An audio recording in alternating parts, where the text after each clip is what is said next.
I'm standing in the rain outside the Riverside Community Center, and through the fogged window, I can see my mother lighting a candle. She's wearing black.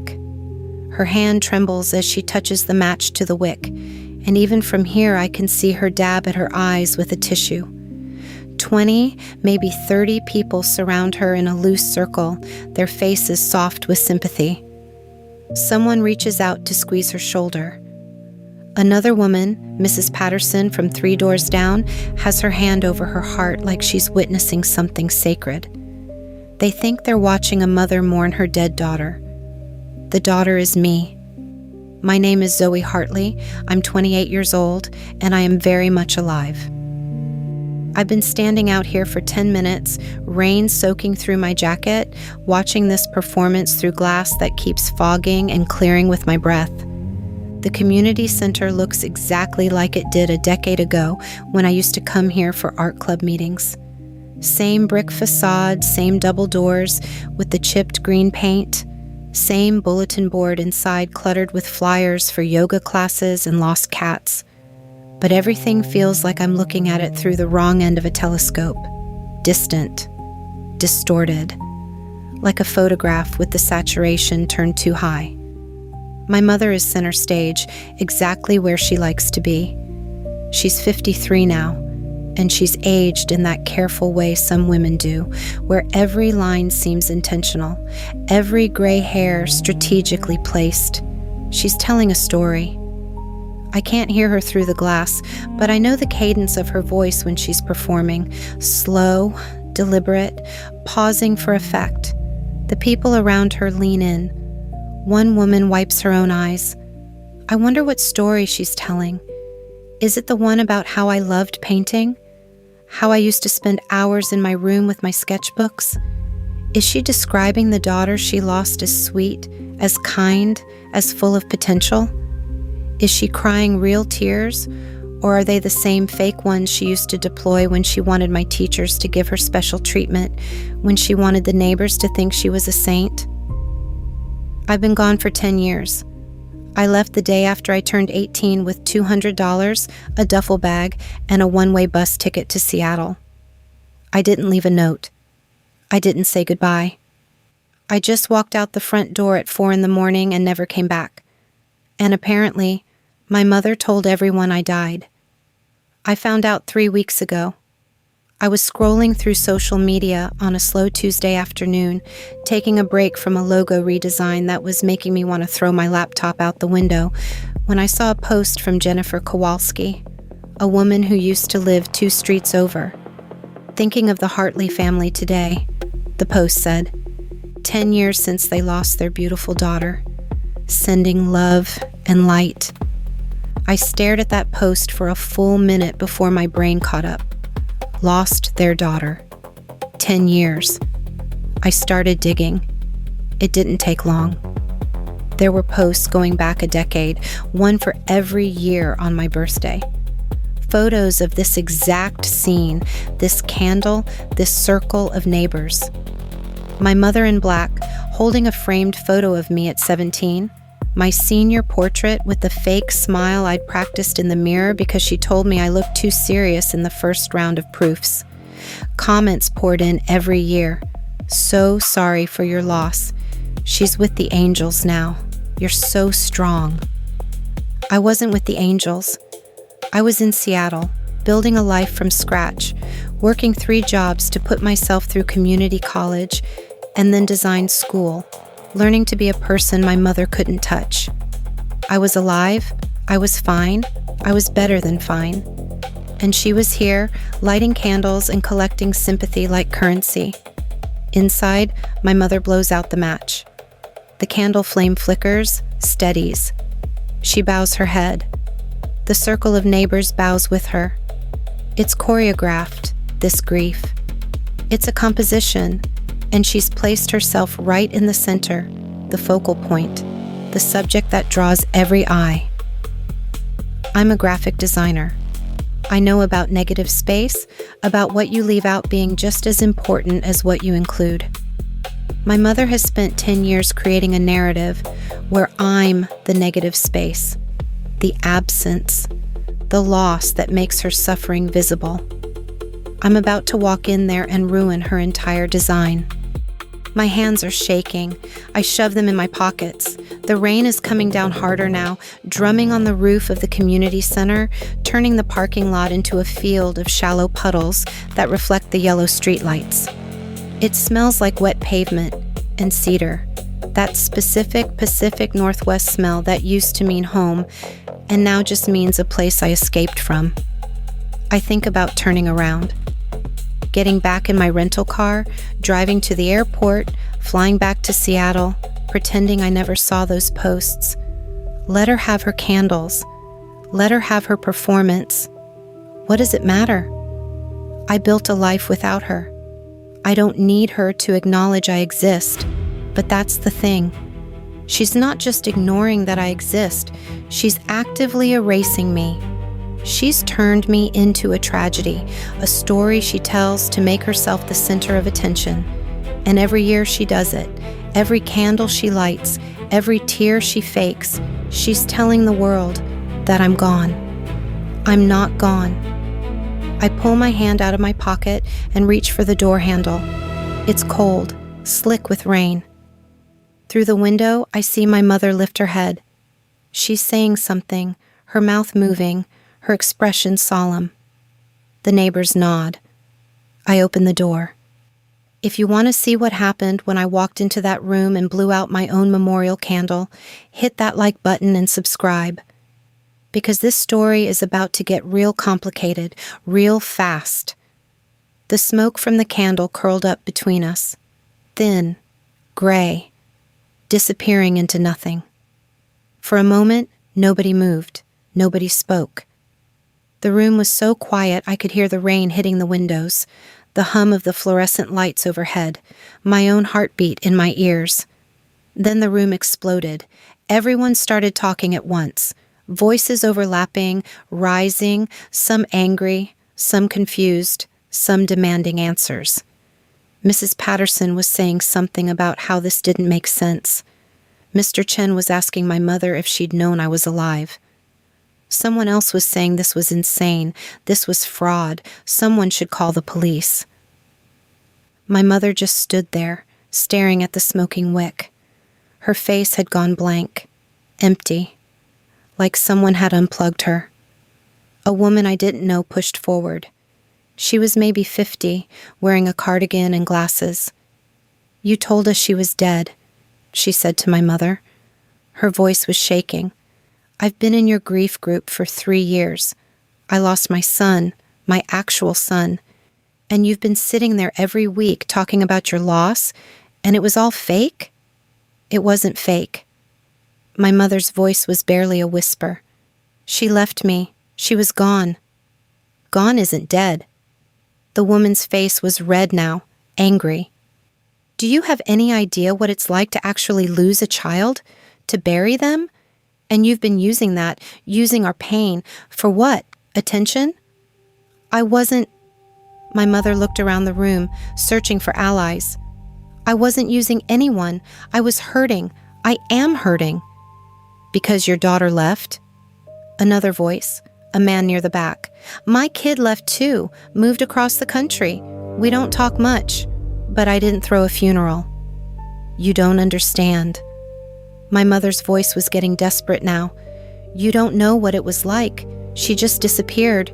No warning, no goodbye. I thought something terrible had happened." "Did you try to find her?" Mr. Chen asked. "Did you file a missing persons report? Call hospitals?" My mother didn't answer. "You didn't," I said quietly, "because you knew I wasn't missing. You knew I'd left on purpose. You just didn't want to admit it." She turned on me then, her face twisted. "What did you want me to say? That my daughter hated me? That I'd failed as a mother? That I'd driven you away?" "Yes," I said. "That would have been the truth." "The truth." She laughed, sharp and bitter. "You want to talk about truth? You left without a word. You cut me out of your life completely. You didn't even tell me you were alive. For all I knew, you could have been dead. You let me believe that. I sent messages through Marcus. I told him I was fine. I told him to tell you I was okay. Her face flickered. Marcus never said anything. Because you terrified him into silence. I looked around the room. My brother is 24 years old and he's still afraid of her. That's what she does. She controls people. She makes them think they owe her something. And when they try to leave, she punishes them. That's not true. But her voice was weak now, uncertain. Jennifer Kowalski spoke up from the side of the room. I donated to your GoFundMe for the memorial costs. That was 4 years ago, $2,000. My mother's face went white. There were memorial costs, she said. The flowers, the flowers you bought yourself? Jennifer's voice was cold. The candles, the poster prints? That's what my money paid for. Your performance? Other voices joined in. I gave money too. I brought meals. I spent hours listening to you cry. And it was all a lie. My mother was shrinking, getting smaller, her shoulders hunched, her hands twisted together. She looked at me with something that might have been pleading. Zoe, please. Tell them. Tell them you understand. I looked at her. This woman who'd raised me, who'd fed me and clothed me and told me she loved me while slowly suffocating everything I was, who'd erased me rather than let me go. I understand, I said. I understand that you'd rather have a dead daughter you could mourn than a living one you couldn't control. Her face crumpled. I set the candle down, turned toward the door. The crowd parted again. No one tried to stop me this time. Some of them were still yelling at my mother, some were just staring, some were crying. I walked through them all, pushed open the door, stepped out into the rain. Behind me, I heard my mother's voice, high and breaking. Zoe, please, don't leave. Don't leave me again. I kept walking. The rain was cold. It soaked through my jacket in seconds. I could hear voices from inside, muffled by the door, angry, confused, hurt. I got in my car, sat in the driver's seat with rain streaming down the windshield. My hands were shaking. My whole body was shaking. But I felt lighter than I had in 10 years. I don't know how long I sat there. Long enough for the windows to fog up. Long enough for my hands to stop shaking. Long enough for the rain to ease from a downpour to a drizzle. Someone knocked on the window. I jumped, heart hammering, wiped the fog away with my sleeve. Marcus was standing in the rain, hands shoved in his pockets, looking miserable and young and scared. I unlocked the door. He climbed into the passenger seat, bringing the smell of rain and wet wool with him. His hair was plastered to his forehead. His jacket was soaked through. We sat in silence for a minute. The rain drummed on the roof. The windows fogged up again, closing us into our own small world. That was insane, he finally said.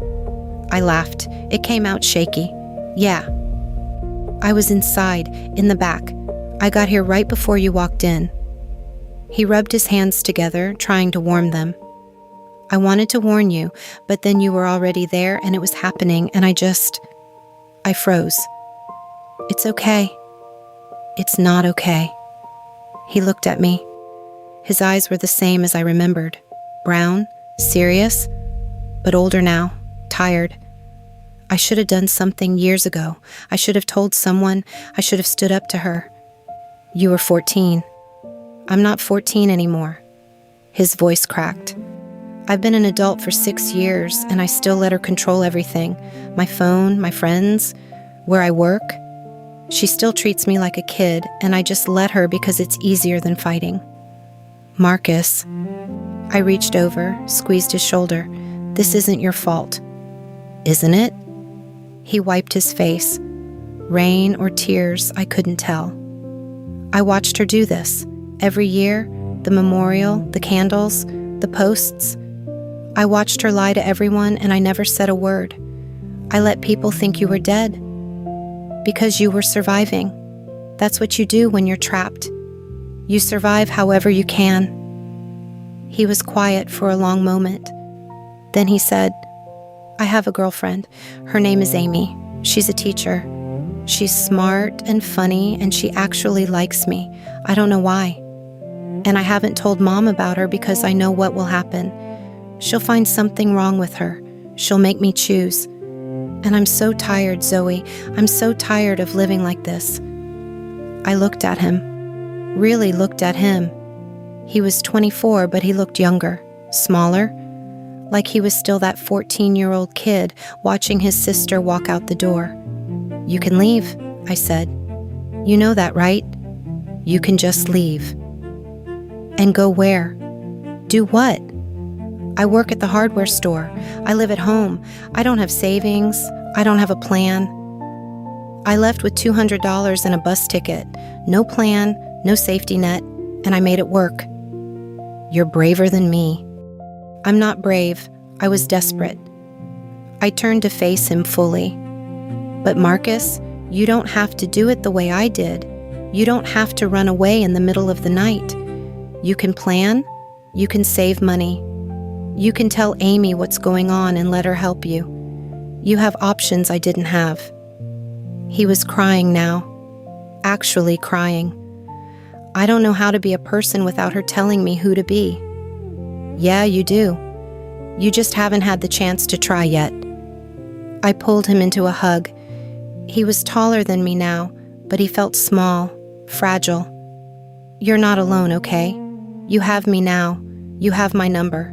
You can call me anytime, day or night. If you need help getting out, I'll help you." He held on tight. "I'm sorry I didn't respond to your messages. I'm sorry I let you think I didn't care." "I know. It's okay. We're okay." We sat like that for a while. The rain kept falling. Inside the community center, lights were still on.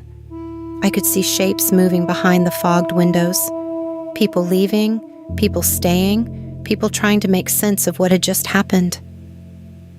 "What are you going to do now?" Marcus asked, pulling back. "Go back to the motel, sleep, fly home tomorrow." "That's it? You're just leaving? What else is there to do?" He looked toward the community center. "She's going to lose it. Everyone's furious. People are demanding their money back. Mrs. Patterson was talking about reporting her for fraud. It's all falling apart." I should have felt satisfaction, victory, something. But all I felt was tired. "That's not my problem," I said. "I came here to tell the truth. I did that. What happens next is up to her. She's going to blame you. She's been blaming me for 10 years. At least now I won't be around to hear it." Marcus nodded slowly. "Can I come visit you? In Seattle?" "Yes, please. Anytime." "Okay." He opened the door, hesitated. "I'm glad you're not dead." I smiled. "Me too." He got out, stood in the rain for a second, looking back at the community center. Then he walked to his car, got in, drove away. I sat alone in the parking lot and watched the lights in the community center go out one by one. I drove back to the motel in a daze. The roads were slick with rain. My headlights caught the reflective paint on the center line, the glow of streetlights and puddles. Everything looked surreal, like I was moving through a dream. The motel parking lot was mostly empty. My room was exactly as I'd left it, bed still unmade, my suitcase open on the chair, the TV remote sitting on the nightstand. I peeled off my wet jacket, hung it over the shower rod, changed into dry clothes, sat on the edge of the bed and stared at nothing. My phone buzzed, then buzzed again, and again. I picked it up, 17 missed calls, 32 text messages, most from numbers I didn't recognize, a few from people I vaguely remembered. I scrolled through them. From Jennifer Kowalski, "I'm so sorry. I had no idea. Please know that we all feel terrible." From someone named David Martinez, "Your mom owes me $500. I donated to her GoFundMe. This is fraud." From Mrs. Patterson, "Zoe, honey, I don't know what to believe. Your mother is very upset. Can we talk? From a number I didn't have saved. This is Amy, Marcus's girlfriend. He told me what happened. Thank you for coming back. He's been carrying this for so long. From Marcus, are you okay? Text me when you can. From my mother, 47 messages. I didn't read them, just blocked the number. I set the phone down, lay back on the bed, stared at the water stain on the ceiling. I'd done it. I'd walked into that room and told the truth. I'd blown out the candle. I'd exposed the lie. So why didn't I feel better? I thought I'd feel vindicated, triumphant, like I'd won something. But all I felt was hollow, tired, like I'd been carrying something heavy for so long that now that I'd set it down, I didn't know what to do with my empty hands. My mother had spent 10 years building a narrative where I was dead, where she was the victim, where everyone felt sorry for her and brought her casseroles and told her she was strong, and I'd torn it all down in 5 minutes. But what had I actually accomplished? She wasn't going to apologize. She wasn't going to admit she was wrong. She was probably in that house right now, spinning a new story, telling herself I was the villain, that I'd humiliated her on purpose, that I was cruel and ungrateful and everything she'd always said I was. The truth didn't change her. It just exposed her. And maybe that was enough. I picked up my phone again, texted Lena, "It's done. I'm okay, flying home tomorrow." Her response came immediately. "Thank God. I've been worried sick. Call me when you land?" "I will." I texted Marcus. "I'm okay. Get some sleep. We'll talk soon." Then I opened my messages and started a new one. To Amy, Marcus's girlfriend. "Hi, Amy. This is Zoe. Thank you for your message. Take care of my brother, okay? He's going to need support. And if he decides to leave, help him. Don't let him stay out of fear." I hit send before I could second-guess myself. My phone buzzed one more time. A message from a number with a Seattle area code. It took me a second to place it. It was from my landlord. "Hey, Zoe, your upstairs neighbor mentioned you're out of town. Just wanted to let you know there was a small leak from their bathroom, but we got it fixed. Your apartment is fine. See you when you're back." Something about that message made my throat tight.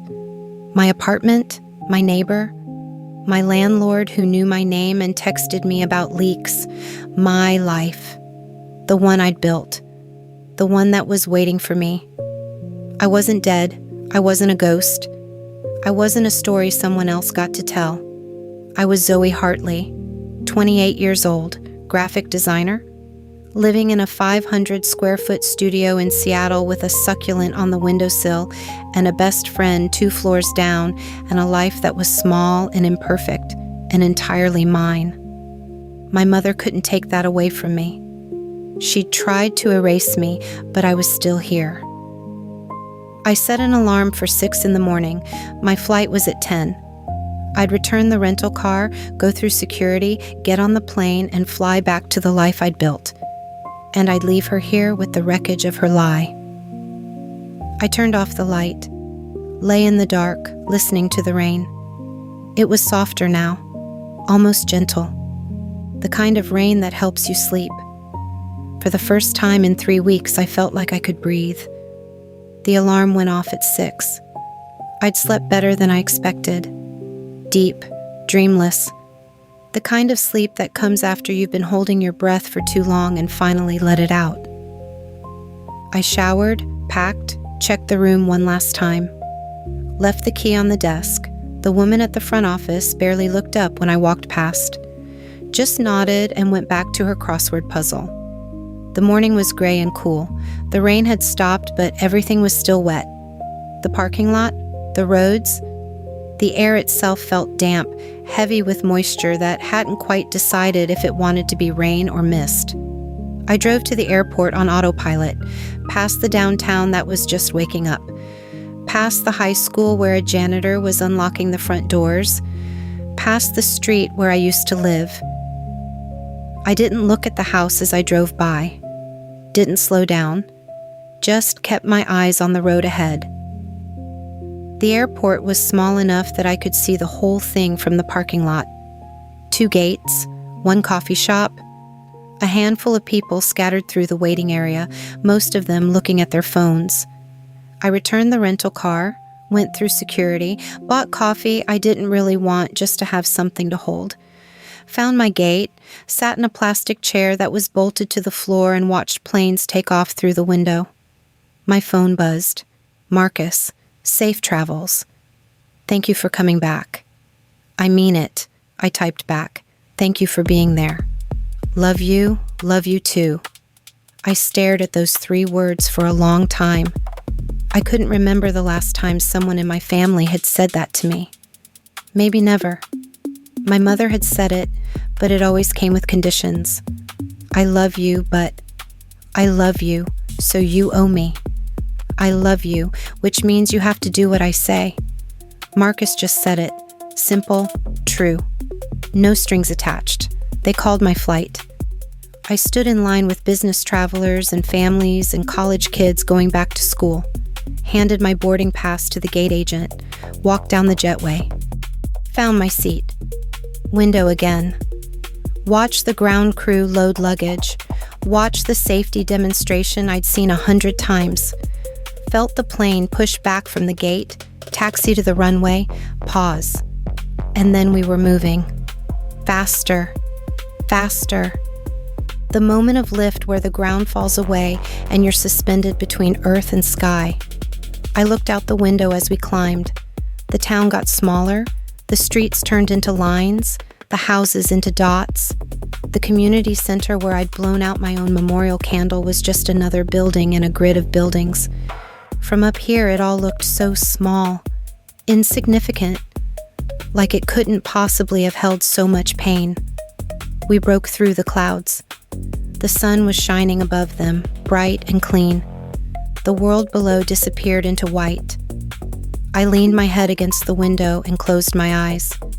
When I opened them again, we were descending. The clouds had cleared. Below me, I could see water, islands, mountains. The sprawl of Seattle coming into focus. Home. The word felt strange. I'd been calling Seattle home for 10 years, but some part of me had always felt temporary. Like I was just hiding. Like I'd have to go back eventually. But I wasn't hiding anymore. I wasn't running. I was just living. We landed smooth. I waited for the seatbelt sign to turn off, grabbed my bag from the overhead bin, filed off the plane with everyone else. The airport was busy, people everywhere, rushing to catch flights, hugging arrivals, buying overpriced sandwiches, living their lives. I walked through it all. Out to the light rail station, bought a ticket, rode the train into the city watching the landscape change from industrial to residential to urban, got off at my stop, walked the 3 blocks to my building, climbed the stairs to the 2nd floor. My door was exactly where I'd left it. Same number, same scuff mark near the bottom where I'd dropped a bookshelf while moving in. I unlocked it, stepped inside. My apartment smelled like home. Like coffee, and the lavender candle I'd burned last week, and the faint mustiness of old building. My succulent was still alive on the windowsill. My laptop was still on the coffee table where I'd left it, probably dead by now. My life was exactly as I'd left it, except I was different. I set my bag down, walked to the window, looked out at the brick wall and the narrow slice of sky and the fire escape where someone had left a potted plant. I was 28 years old. I was alive. I was home. And my mother couldn't take any of that away from me. Not anymore. The messages kept coming for days. I'd wake up to notifications, texts from numbers I didn't recognize, Facebook messages from people I'd gone to elementary school with, emails forwarded through old accounts I'd forgotten existed. Some were apologies. I'm so sorry we believed her. We should have questioned it. If there's anything we can do. Some were angry. Your mother is a liar and a fraud. She owes me money. I'm reporting her to the police. Some were confused. I don't understand what happened. Can you explain? Was there really no funeral? I responded to a few, the genuine ones, the people who seemed to actually care. I kept it brief. Thank you for reaching out. I appreciate it. No hard feelings. I ignored the rest. On the third day, I got a message from someone named Patricia Hartley. It took me a minute to place the name. My mother's sister, my aunt. I'd met her maybe twice in my life. She lived in Oregon. My mother had always said they weren't close. Zoe, I just heard what happened. I'm in shock. Your mother told me you died 8 years ago. Car accident. I sent flowers. I called her every year on your birthday to check on her. I can't believe she lied to me. To everyone. I'm so sorry. If you ever want to talk, I'm here. I stared at that message for a long time. My mother had lied to her own sister, had accepted condolences, had let her believe her niece was dead. I wrote back, "Thank you for reaching out. I'm okay. I've been living in Seattle for 10 years. I'm sorry she lied to you too." Patricia responded immediately. "Can I call you?"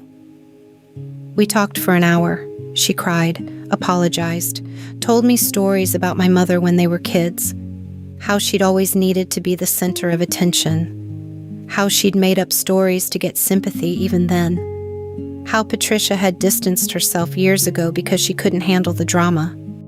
"I should have known," Patricia said. "When she told me you died, something felt off, but I didn't question it. I just believed her. I'm so sorry." "It's not your fault," I said. "She's convincing." "She's sick," Patricia said. "I don't mean that as an excuse, but something is wrong with her. Normal people don't do this." After we hung up, I sat with that, sick, wrong, broken. Maybe she was. Maybe there was something in her brain that made her need attention so badly she'd fake her own daughter's death to get it. But that wasn't my problem to fix. My mother tried to contact me directly. She'd been blocked on my phone, but she found other ways.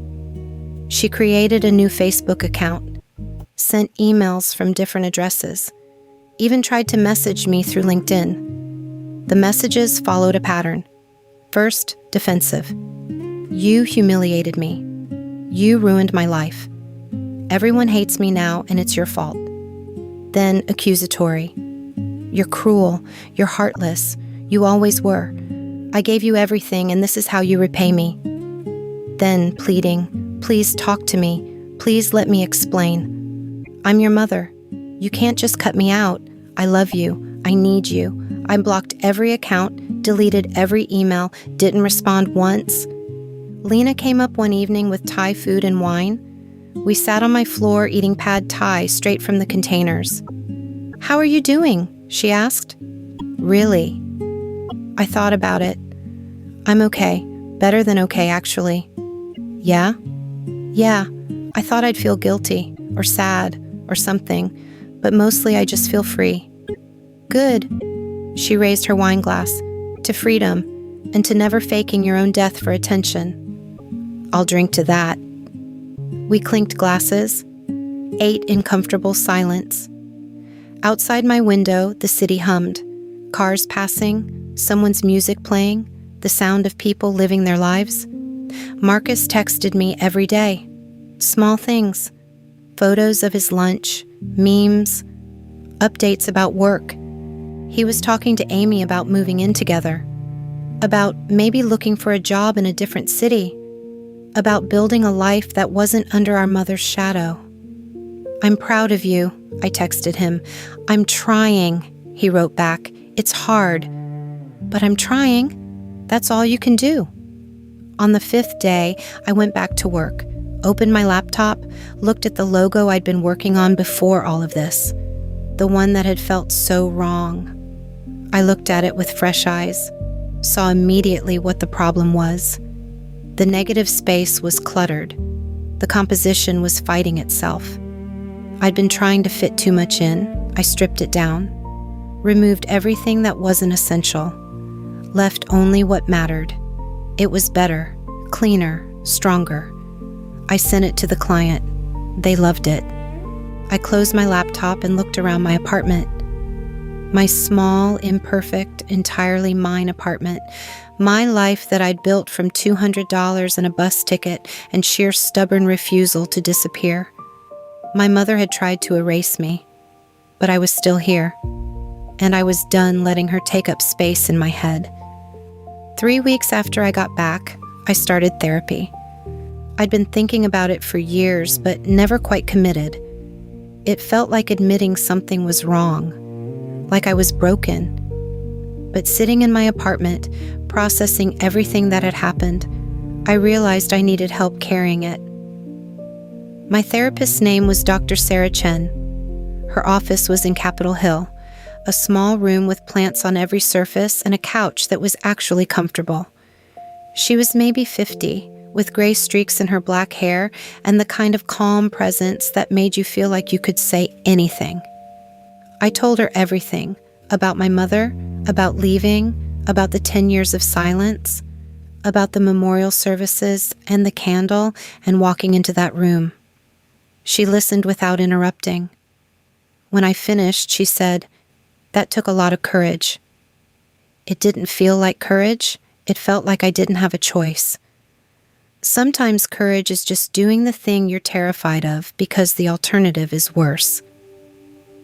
We met every week, talked about control and identity and what it means to be erased by someone who's supposed to love you, talked about the guilt I felt for leaving Marcus behind, the anger I still carried, the grief for the mother I'd never had. "You're mourning someone who never existed," Dr. Chen said one session.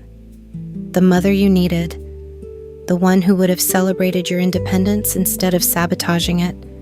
That's a real loss." I cried in her office more than once, the kind of crying that comes from somewhere deep, the kind you've been holding back for years.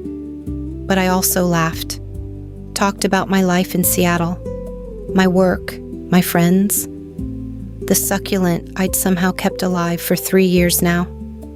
"You built a whole life from nothing," Dr. Chen said. "That's not small, that's remarkable." Marcus and I video called every Sunday.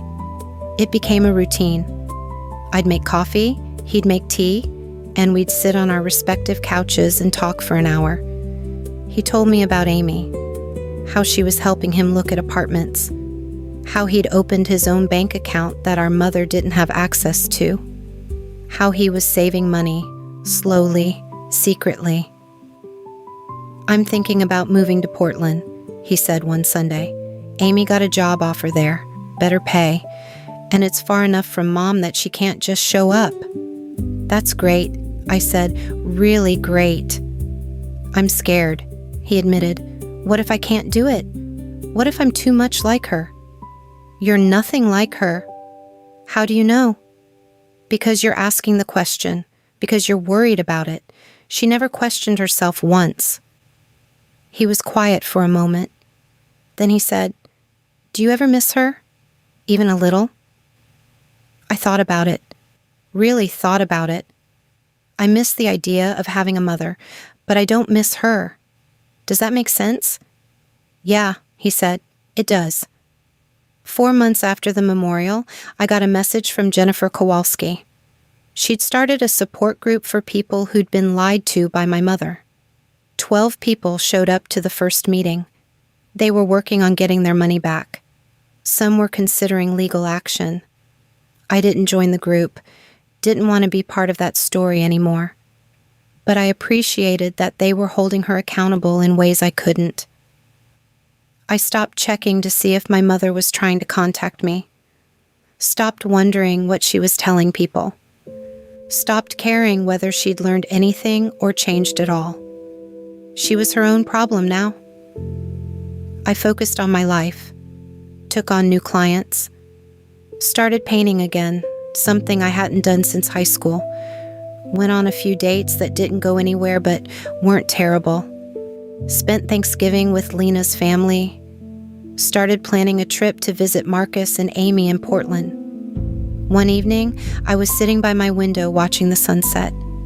The light was hitting the brick wall across from me at an angle that made it look almost beautiful. Golden. Warm. My phone buzzed, a text from Dr. Chen confirming our appointment for next week. I looked around my apartment, at the paintings I'd started, at the photos of me and Lena and Marcus, at the succulent on the windowsill, thriving now, putting out new growth. This was my life. Small, imperfect, built from scratch. And it was enough. I didn't need my mother to acknowledge I existed. I didn't need her approval or her apology or her understanding. I just needed to keep living, keep building, keep growing. Like the succulent, like the light on the brick wall, like everything that survives despite the odds. I was here, I was real, I was whole, and that was enough. A year after I blew out that candle, I lit a new one. It was my birthday, 29.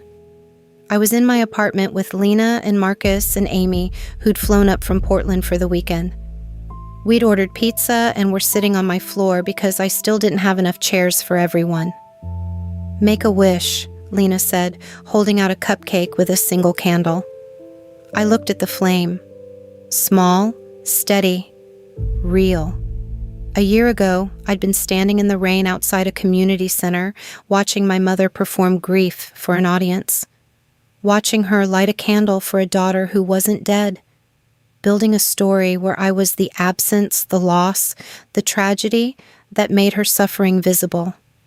I'd walked in and blown that candle out, reclaimed my existence, exposed the lie, and then I'd come home and built something better. "What did you wish for?" Amy asked after I'd blown out the candle. "Can't tell you. It won't come true." But the truth was, I didn't need to wish for anything. Everything I wanted was already here. This apartment, these people, this life I'd built from nothing. Marcus had moved to Portland.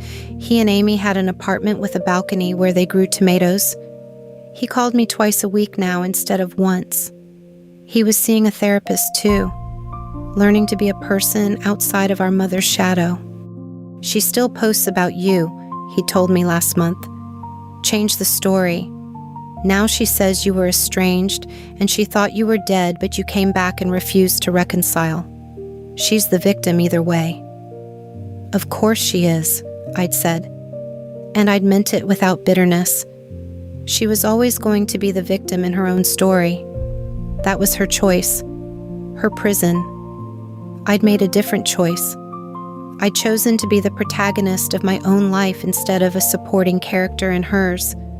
I'd chosen to build instead of perform. I'd chosen people who saw me as I actually was instead of an audience who believed a lie. You can't control how people remember you. You can't control the stories they tell about you when you're not in the room. My mother was always going to paint me as the villain, the ungrateful daughter, the one who abandoned her. But I could control whether I let her erase me, whether I let her narrative become my reality. And I'd chosen not to disappear. The four of us stayed up late that night, talking and laughing and eating too much pizza. At some point, Lena fell asleep on my couch. Marcus and Amy left around midnight, promising to come back for brunch in the morning. I cleaned up the paper plates and empty cups, threw away the pizza boxes, stood at my window looking out at the city. Seattle at night is all lights and shadows, buildings glowing, streets reflecting rain, people in apartments across the way living their lives behind lit windows. Everyone with their own story, their own struggles, their own small victories. I was one of them, just another person in another apartment, living another life. Nothing special, nothing tragic, just real. I picked up the birthday candle from where Lena had left it on the counter, found my lighter, lit it again. The flame caught, held, burned steady. This candle wasn't for the dead. It wasn't for grief or loss or performance. It was for me, for being alive, for being here, for refusing to be a ghost in someone else's story. I set it on the windowsill next to my succulent and watched it burn. If this story resonated with you, if you've ever felt erased or controlled or like you had to disappear to be free, I want to hear from you. Drop a comment below. Tell me your story. Let's build a community of people who refuse to be ghosts. And if you want to hear more stories like this, hit that like button and subscribe. Share this with someone who needs to hear it. Someone who's still standing outside their own door, wondering if they're brave enough to walk through. You are, I promise. The candle burned down slowly. I watched it until the wax pooled and the flame guttered and finally went out. Then I lit another one, because that's what you do when you're alive, when you're real, when you're building a life instead of performing one. You keep lighting candles. You keep showing up. You keep refusing to disappear. And eventually, you realize you were never the absence in someone else's story. You were always the light in your own. 3 weeks earlier, I was sitting cross-legged on my apartment floor in Seattle, surrounded by fabric swatches and paint samples, trying to figure out why a logo I'd been working on for 2 days still felt wrong. My laptop was balanced on a stack of design books, and I had that specific kind of headache that comes from staring at a screen for too long without blinking. Outside my window, the afternoon light was that flat gray that means it's about to rain but hasn't committed yet. I picked up my phone to give my eyes a break. Scrolled through social media without really looking, the way you do when your brain needs to idle for a minute. Photos of someone's lunch, a meme about coffee, an ad for running shoes I'd never buy, and then a post from Jennifer Kowalski. I hadn't thought about Jennifer in years. She used to live 2 streets over from my childhood house, had a son my age who played baseball and mostly ignored me. I wasn't even sure why we were still connected online. Probably one of those friend requests you accept out of vague politeness and then forget about. Her post was simple, just one line and a candle emoji. Thinking of the Hartley family today. 10 years since they lost their beautiful daughter. Sending love and light. I read it 3 times before my brain would process the words. Lost their daughter. 10 years. My coffee had gone cold in the mug next to me. I could hear my upstairs neighbor walking around, the creak of old floorboards, someone's music playing faintly through the walls. Normal sounds, regular Tuesday afternoon sounds, but everything felt like it had tilted sideways. I clicked on Jennifer's profile, scrolled back through her posts. It didn't take long to find more. A year ago, same date. Remembering Zoe Hartley today. Gone too soon. 2 years ago. Lighting a candle for the Hartley family. 3 years, 4, 5. Every single year on my birthday, Jennifer Kowalski had posted about my death. My hands were shaking. I set the phone down on the floor, picked it up again, opened a new search. Typed in my own name plus my hometown. Held my breath. The results loaded. There were dozens of posts, different people, same theme. Some I recognized, neighbors and parents of kids I went to school with. Some I didn't know at all. All of them talking about the tragic loss of the Hartley daughter, how sad, how young, how the family had never been the same. I found photos. My mother at what looked like a memorial service holding a framed picture of me. My senior portrait, the one where I'm wearing that blue sweater she bought me even though I told her I hated the color. She's dabbing at her eyes with a tissue. People are hugging her. The photo was dated 9 years ago. Then 8 years ago, 7, 6, every year, the same scene. My mother in black, surrounded by neighbors, a candle burning in front of my photograph. The comments were full of sympathy.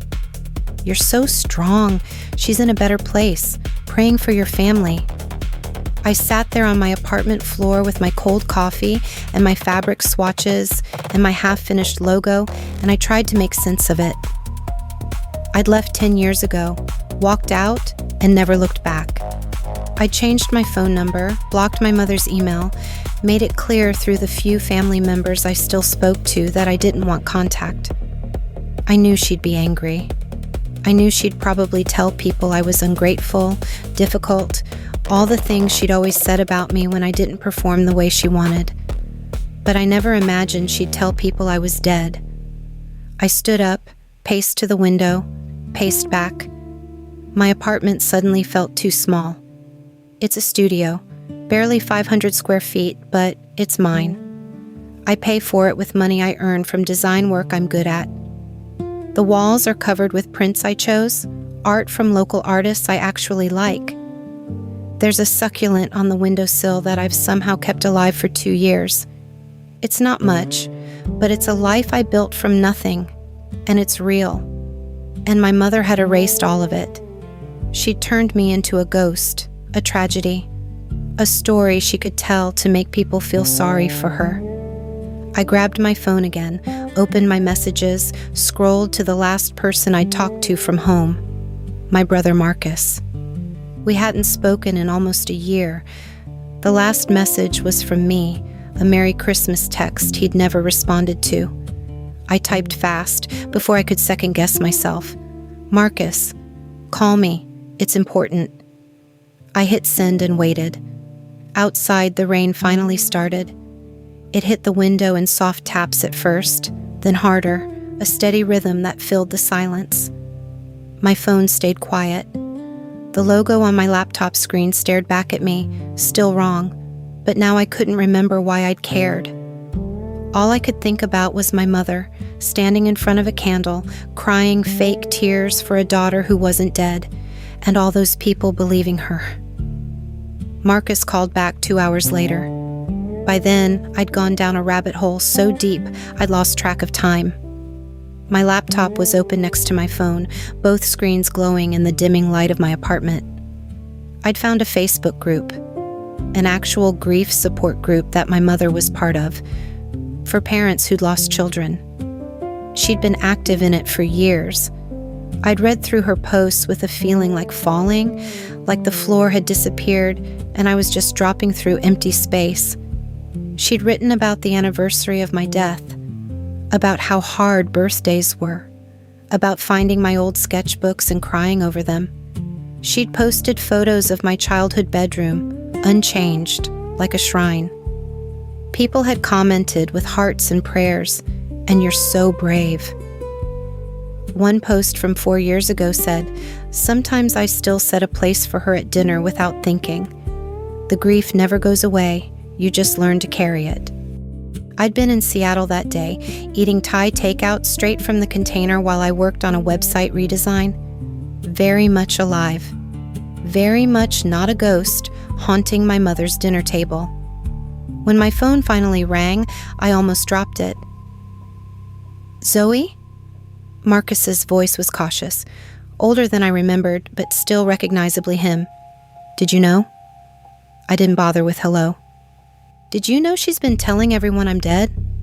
Silence on the other end. Long enough that I thought the call had dropped. "Marcus." "Yeah." His voice was quiet. "Yeah, I knew." Something in my chest cracked. "And you didn't think to tell me?" "You weren't exactly taking my calls." He sounded defensive now. "You left. You made it pretty clear you wanted nothing to do with any of us." I wanted nothing to do with her. I was pacing again, from the window to the kitchen and back, 3 steps each way. "Not you. I texted you. I sent you Christmas messages. You never responded." "She reads my messages." He said it like it was obvious, like it explained everything. "She has access to my phone. If I told you, she would have known." I stopped pacing. "You're 24 years old." "I know how old I am." "So why does she have access to your phone?" Another silence. When he spoke again, his voice was tired. "It's complicated, Zoe. You got out. I'm still here. It's just easier to let her have what she wants." I thought about my studio apartment with its secondhand furniture and its one window that faced a brick wall. I thought about the 3 jobs I'd worked that first year in Seattle, coming home at midnight smelling like fryer oil and coffee grounds, so exhausted I'd fall asleep in my clothes. I thought about learning to do my own taxes, to cook something other than ramen, to be a person without her voice in my head telling me I was doing it wrong. "It wasn't easy," I said. "Getting out wasn't easy." "I know." He sighed. "Look, I'm sorry. I should have found a way to tell you, but honestly, I thought you knew. I thought maybe you'd heard and just didn't care." Didn't care that she's been holding memorial services for me? She started small, just told a few neighbors you'd moved away and didn't want contact. Then it turned into you'd had an accident. Then it was a whole thing with a service and flowers and people bringing casseroles. By the time I realized how big it had gotten, I was 14 and scared, and I didn't know what to do. I pressed my forehead against the cool glass of my window. Outside, the rain had turned the street into a river of reflected lights. "What kind of accident?" She keeps it vague, just says it was sudden, that you didn't suffer. "How generous of her." "Zoe." His voice cracked a little. "I really am sorry. I should have done something. I should have told someone, but she's convincing, you know. She cries real tears. She believes her own story, and everyone else believes her too." I closed my eyes. "There's a memorial service in 3 weeks, on my birthday." "Yeah, she does one every year. It's at the community center. She invites the whole neighborhood." "I know. I saw the photos." I opened my eyes, watched the rain.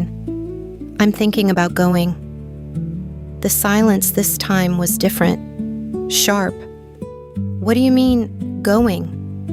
"I mean, showing up, walking in, letting everyone see that I'm not dead."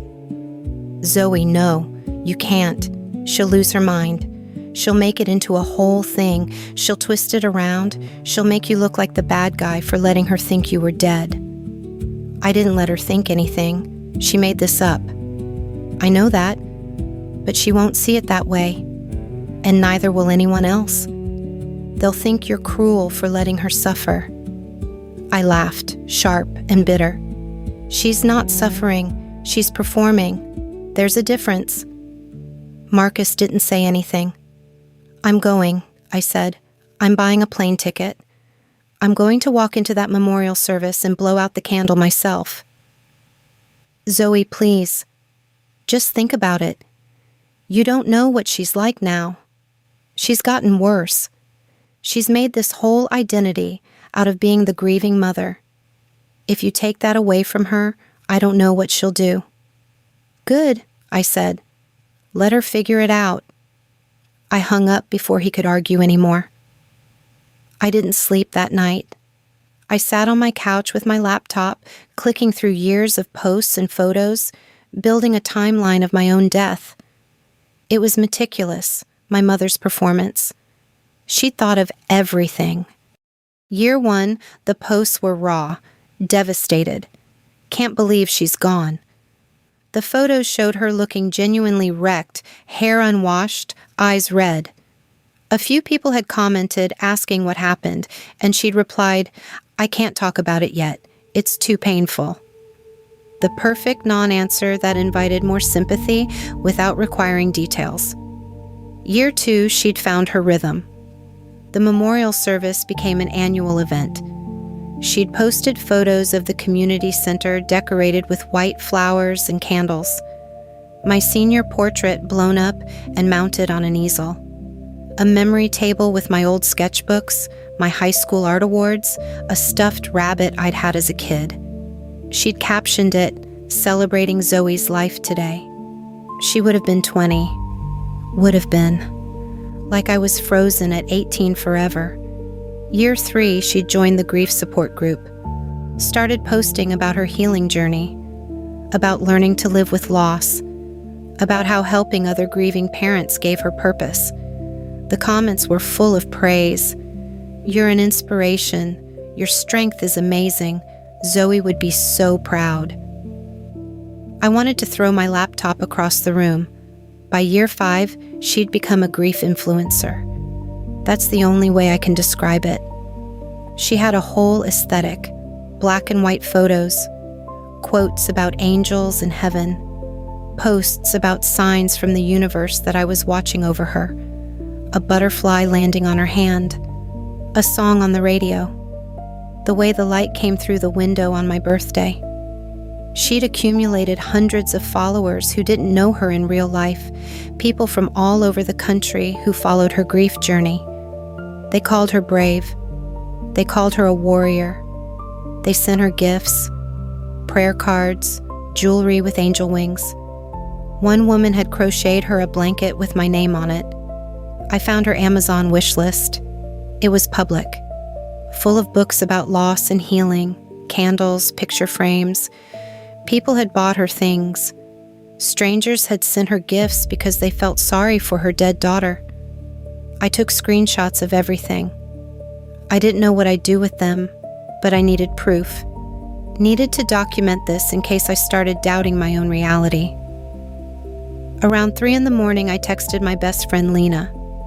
She lived 2 floors down, worked as a nurse, kept weird hours like me. "Are you awake?" Her response came 30 seconds later. "Always." "What's wrong? Can you come up?" She knocked on my door 5 minutes later, still in her scrubs, smelling like hospital soap and tired. I let her in and handed her my laptop without saying anything. She scrolled in silence for a long time. I watched her face change as she read. Confusion, then shock, then anger. "This is your mom?" she finally said. "Yep. And you're definitely not dead. Last I checked." She kept scrolling, stopped on a photo of my mother at year 7's memorial, surrounded by candles, hands clasped in prayer. This is insane. This is actually insane. I know. You have to report this. This is fraud or something. She's probably getting money from people. I hadn't thought about that. I took the laptop back, searched through the posts more carefully. Found a GoFundMe from year 4. Helped the Hartley family with memorial costs. It had raised $3,000. My mother had crowdfunded my death. "I'm going to the memorial," I said. "The next one. In 3 weeks." Lena looked at me. "To do what?" "To show up. To let everyone see I'm alive." "Zoe." She sat down next to me on the couch. "I love you, but that sounds like a terrible idea. This woman is clearly unhinged. What if she does something crazy?" "She already did something crazy.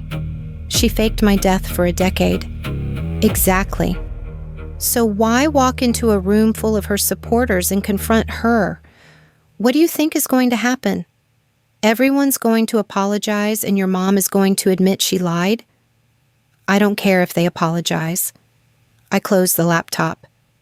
"I just need them to know the truth. I need her to see me and know that I'm not her story to tell anymore." Lena was quiet for a minute. Then she said, "Do you want me to come with you?" I looked at her. She had dark circles under her eyes and coffee stains on her scrubs, and she'd come upstairs at 3 in the morning because I'd asked. "You'd do that. Someone needs to make sure you don't get arrested for disturbing the peace or whatever." She smiled, but it was sad. "Plus, I kind of want to see the look on her face when you walk in." I leaned my head on her shoulder. "I think I need to do this alone. But thank you." "Okay. But I'm making you promise to call me the second it's over. And if you need bail money, I've got you." "Deal." She left a few minutes later. I sat in the dark with my laptop closed, listening to the rain, and thought about my mother lighting candles for a daughter who wasn't dead. Thought about all those people who believed her. Thought about Marcus, still living in that house, still under her control. I opened my laptop again and bought a plane ticket. The week before I left for home, I kept thinking about the last time I'd seen my mother. 10 years ago. The morning I walked out. I'd been 18, 3 days past my birthday. I was supposed to be packing for college. Rhode Island School of Design had accepted me with a partial scholarship. It wasn't enough to cover everything, but I'd been working at a grocery store for 2 years, saving every paycheck. I'd done the math 100 times. If I worked during school, took out loans for the rest, lived on ramen and nothing else, I could make it work. I'd been planning my escape for years. Art school across the country was the perfect excuse, legitimate, respectable. Even my mother couldn't argue with a good college. Except she did argue. She'd argued for months. It's too far. You'll be all alone. What if something happens? You're not ready. You're too young. You don't know how hard the world is. You need your family. You need me. I'd stood firm. I'd shown her my acceptance letter, my financial aid package, my housing assignment. I tried to make her see that this was good, that this was what I'd worked for. She'd smiled and hugged me and said, "Of course, honey, I'm just worried. But I'm proud of you. I should have known better." 2 weeks before I was supposed to leave, I got an email from the school. There had been a mistake with my enrollment. My acceptance had been withdrawn. They were very sorry for the confusion. I'd called them immediately, hands shaking so hard I could barely hold the phone. The admissions officer had been apologetic but firm. "Your mother called us. She said there had been a family emergency and you wouldn't be attending. She requested we withdraw your acceptance and offer your spot to someone else." I'd hung up and walked into the kitchen where my mother was making dinner. She'd looked up at me with this expression I couldn't read. Not quite smiling. Not quite sorry. "You called my school," I'd said. "I did what was best for you." She'd gone back to chopping vegetables. The knife hit the cutting board in steady, rhythmic thunks. "You're not ready to be on your own. You would have failed. You would have come home crying and broken, and I would have had to pick up the pieces. I saved you from that. You had no right. I'm your mother. I have every right." She'd looked at me then, and her eyes were calm, certain. "You'll thank me someday. When you're older and you understand how the world works, you'll see I was protecting you." I'd stood there in that kitchen with its yellow wallpaper and its smell of onions and dish soap, and I'd realized something. She wasn't protecting me. She was keeping me, like a bird in a cage, like something she owned. I'd gone to my room and started packing, not for college, just packing. Everything I could fit in one duffel bag, clothes, sketchbooks. The $243 I'd been saving, cash I'd hidden in a shoebox under my bed because I didn't trust her not to access my bank account. I'd looked up bus schedules on my phone, found one leaving at 4 a.m, heading west. Seattle. I'd never been to Seattle, didn't know anyone there, but it was far enough away that she couldn't just drive there and drag me back. I'd waited until the house was dark and quiet, crept downstairs with my bag, written a note, then crumpled it up. She didn't deserve an explanation. She'd taken my future and called it love. There was nothing left to say. I'd walked out the front door at 3:45 in the morning. The street was empty.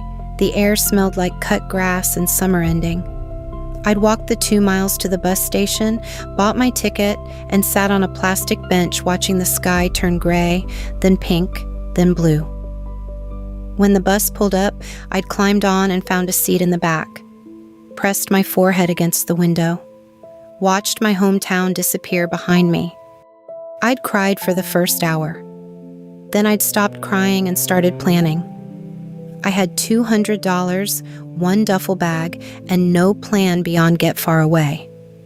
But I was free. For the first time in my life, I was making my own choices. It had taken me 3 years to stop looking over my shoulder, to stop expecting her to show up and drag me back, to believe that I was actually allowed to build a life she hadn't approved. And now I knew that while I'd been building that life, she'd been building a different story. One where I didn't exist, where I'd never escaped, where I was just gone and she was the victim, and everyone felt sorry for her. I'd spent 10 years becoming a person she couldn't control. She'd spent 10 years erasing me anyway. The 3 weeks between buying the ticket and actually going felt like holding my breath underwater. I kept working, kept meeting deadlines, kept showing up to my life. But everything felt distant, like I was watching myself from outside my body. Marcus texted me every few days. Short messages. "Are you sure about this?"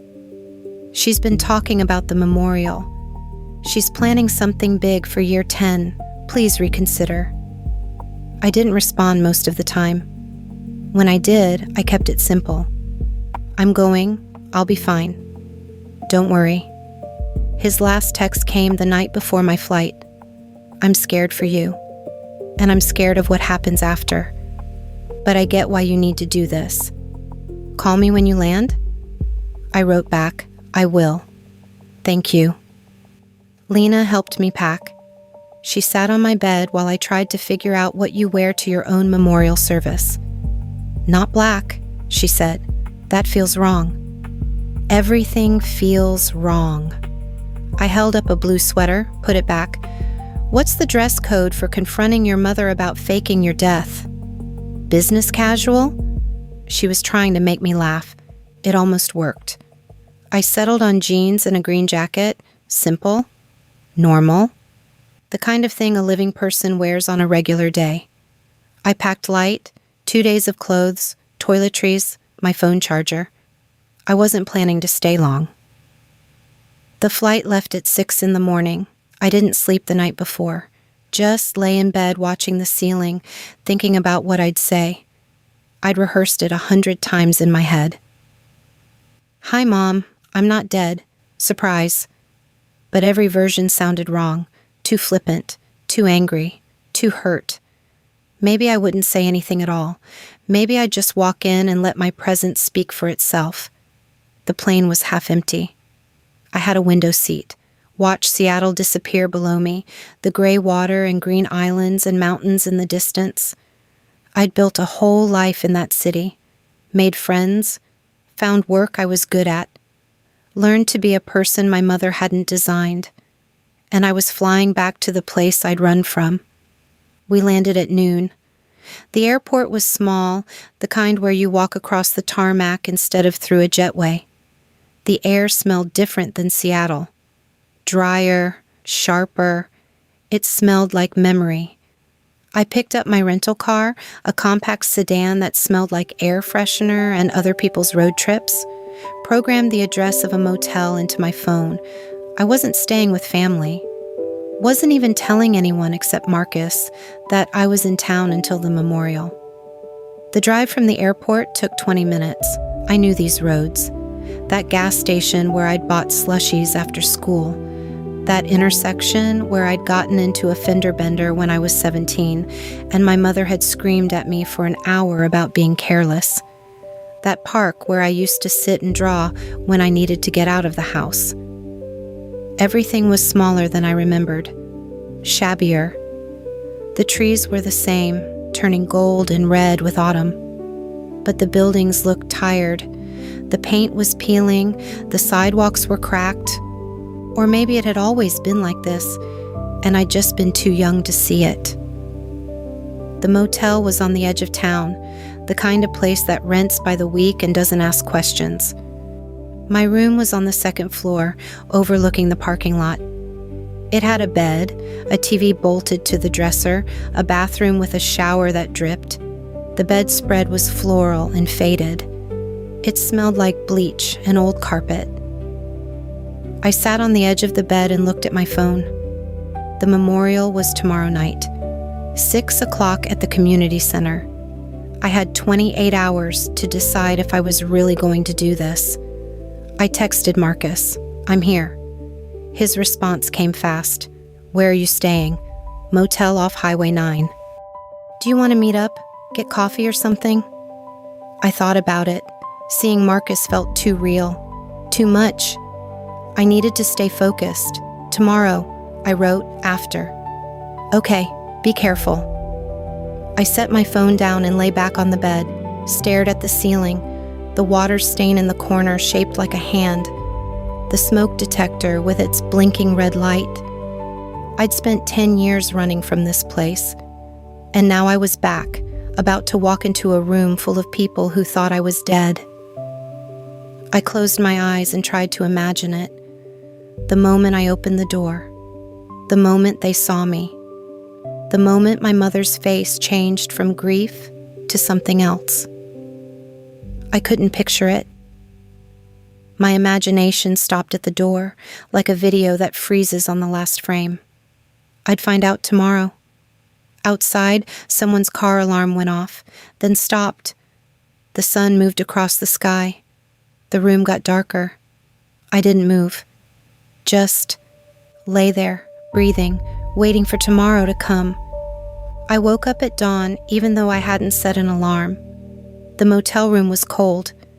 I could hear someone in the next room coughing, the sound carrying through the thin walls.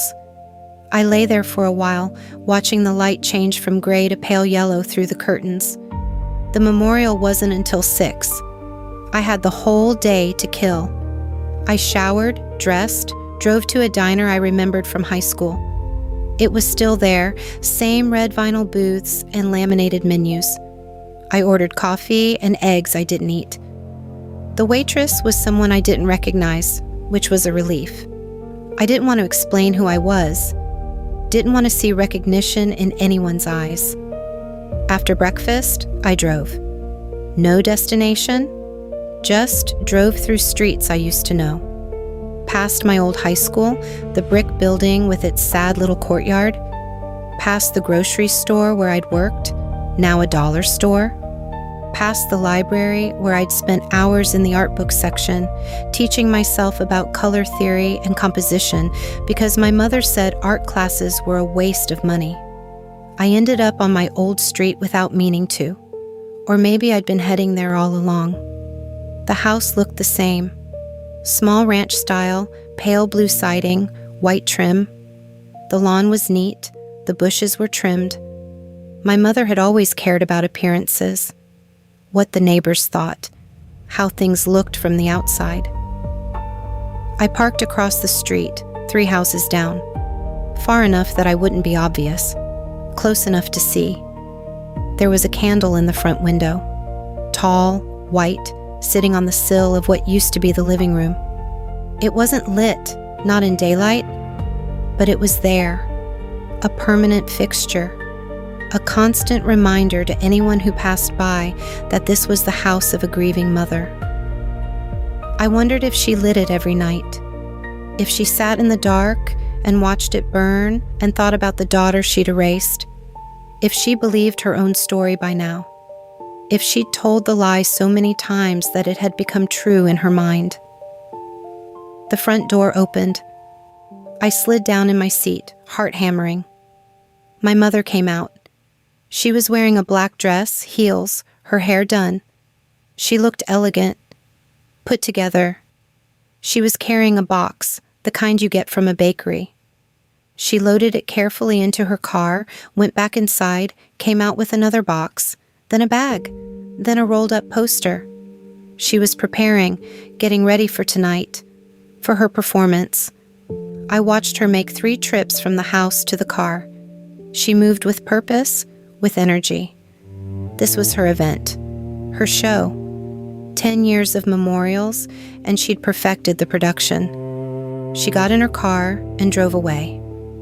I waited until she was gone, then sat up. The house looked empty now, just a building. But I could feel it pulling at me, the weight of all the years I'd spent inside those walls.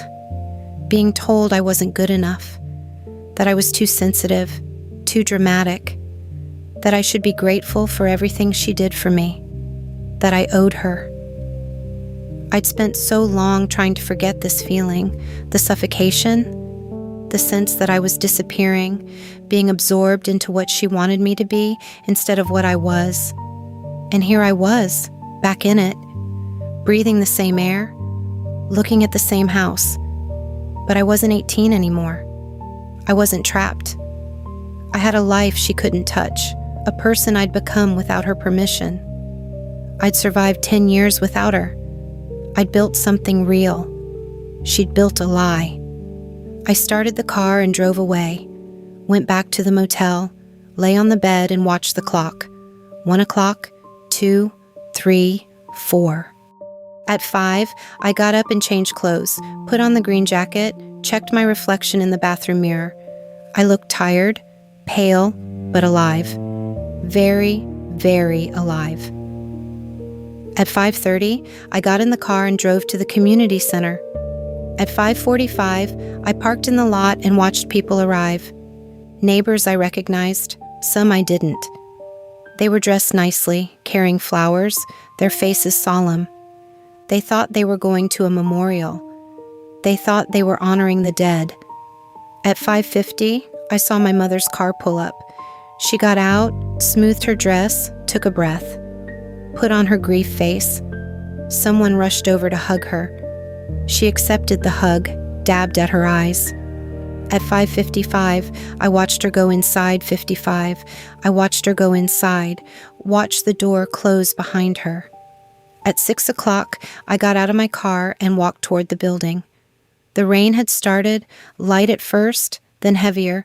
It soaked through my jacket, plastered my hair to my head. I didn't care. I reached the door, put my hand on the handle. It was cold, slick with rain. Through the window, I could see her, center stage, lighting the candle, surrounded by people who believed her. I opened the door. The door made a sound when I opened it. Not loud, just a soft click and the whisper of hinges.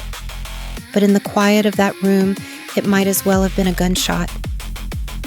Everyone turned. I stood in the doorway, rain dripping from my jacket onto the tile floor. The room was exactly how I remembered it from the photos. White flowers everywhere, candles on every surface. My senior portrait on an easel at the front, draped with a black ribbon, a table covered with my old things, sketchbooks, awards, that stuffed rabbit.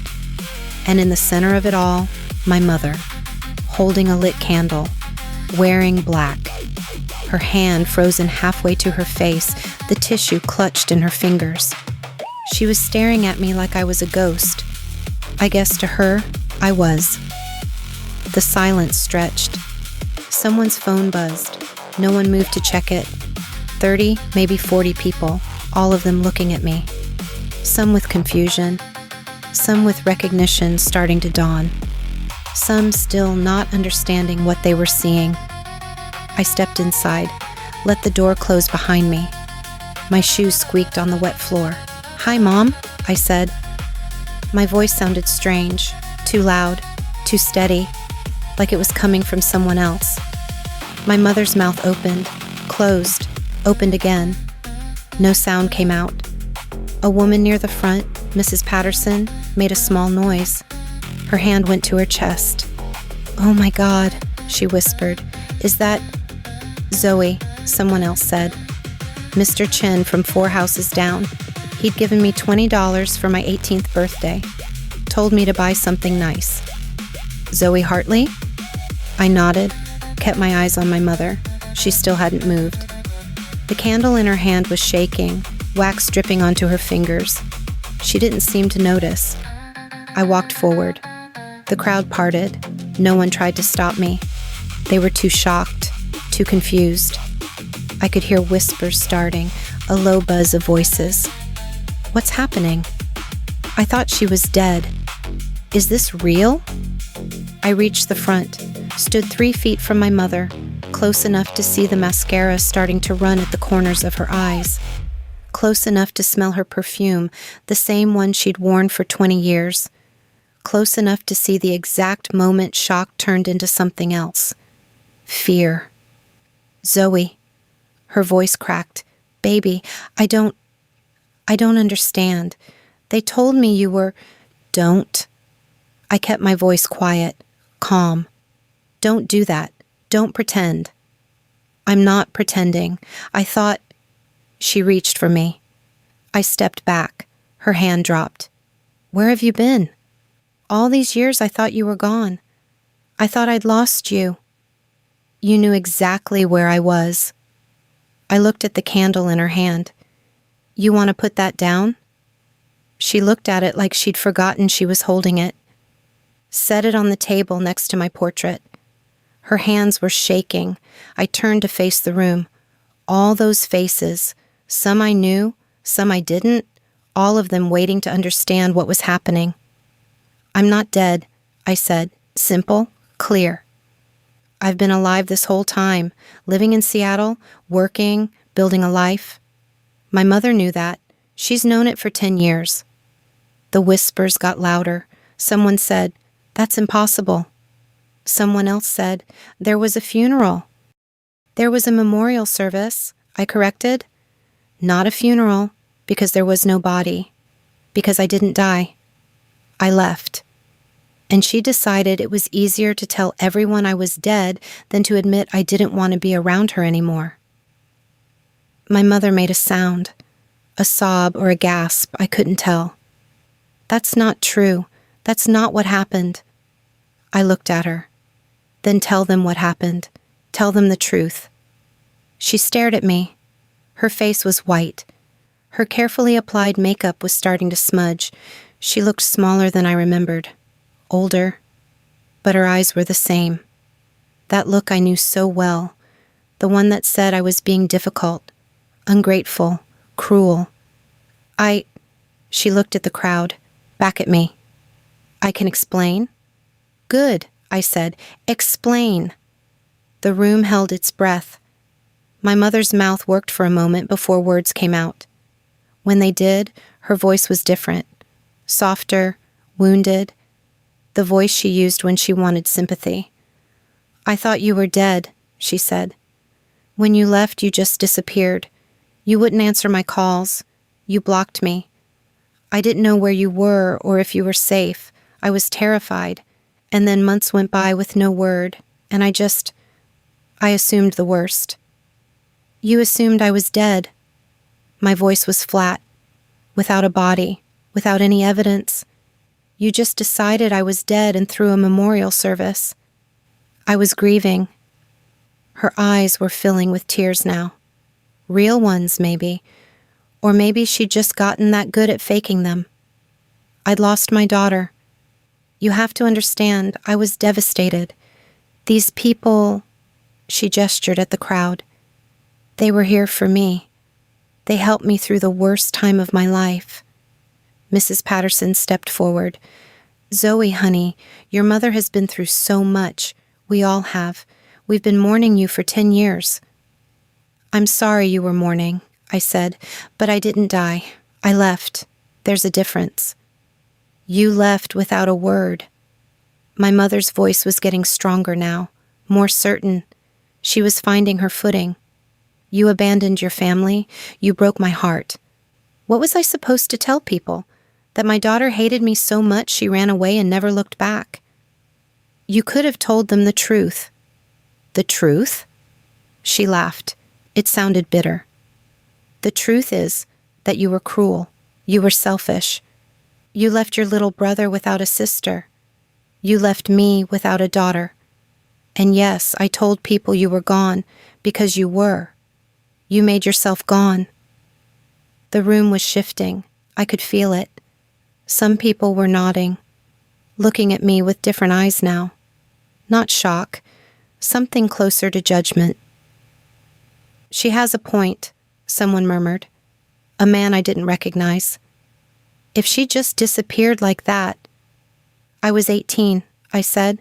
I left because I needed to, because staying here was killing me. Oh, don't be so dramatic. My mother waved her hand. I gave you everything, a home, food. I supported your little art hobby even though I knew it wouldn't lead anywhere. And this is how you repay me? By showing up here on this day and humiliating me in front of everyone, you humiliated yourself. I could feel my control slipping. My voice was getting louder. You faked my death. You held memorial services. You collected sympathy and money and attention for 10 years based on a lie. I didn't lie. She was crying now, but her voice was hard underneath the tears. You were dead to me. You made that choice. I just made it official. The words hit like a slap. Dead to me. Like I was something she could just decide to erase. You called my school, I said, before I left. You called Rhode Island School of Design and told them I wasn't coming. You withdrew my acceptance. You sabotaged my future because you couldn't stand the idea of me leaving. Her face changed. Just for a second. A flicker of something that might have been guilt. Then it was gone. I was protecting you. You weren't ready. You were controlling me. I was being a mother. No. I shook my head. You were being a prison guard. And when I escaped, you decided it was easier to pretend I was dead than to admit you'd lost control. She stepped toward me. Her voice dropped low, meant just for me, but in the silence of that room, everyone could hear. You want to know the truth, Zoe? Fine. Yes, I told people you were gone. Because you were. You left me. You chose to leave. And I had to live with that. I had to wake up every day and face the neighbors and the questions and the pity. So yes, I let them think you died. Because it was easier than explaining that my own daughter hated me so much she'd rather disappear than stay. I didn't hate you, I said quietly. I just couldn't breathe around you. She stared at me. For a moment, I thought I saw something real in her eyes, something that might have been pain. But then it hardened. Get out, she said. Mom, get out of here. You're not welcome. You're not my daughter. You haven't been for 10 years. So go. Leave. Like you're so good at doing. I looked at her. At the candle still burning on the table. At my portrait with its black ribbon. At the room full of people who didn't know what to believe. I reached over and picked up the candle. The flame wavered. Wax dripped onto my hand. It burned, but I didn't let go. I'm not dead, I said one more time, to her, to the room, to myself, and I blew out the candle.